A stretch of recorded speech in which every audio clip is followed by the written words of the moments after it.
বন্ধুরা, আজকে আমরা ইংরেজির একটা ম্যাজিক শিখব। কি ম্যাজিক দেখো তো। উইক। উইক মানে সপ্তাহ। উইক মানে শুধুই কি সপ্তাহ? কে বলতে পারবা? না, উইক মানে শুধুই কিন্তু সপ্তাহ নয়।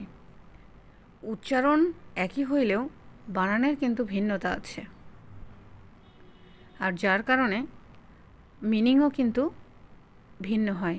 দেখো, এই উইক মানে হচ্ছে সপ্তাহের 7 দিন, ঠিক আছে? WEEK। আর আরেকটা উইক মানে কি বলো তো বন্ধুরা? সিক। দ্যাটস মিন দুর্বল। তোমরা অলরেডি পিকচার দেখে বুঝে গেছো। তার মানে প্রোনাউন্সিয়েশন একই হইলেও, তার মানে বন্ধুরা এটাই দাঁড়ায় যে প্রোনাউন্সিয়েশন একই হইলেও অর্থের কিন্তু ভিন্নতা আছে। এটা আমরা বুঝতে পারলাম।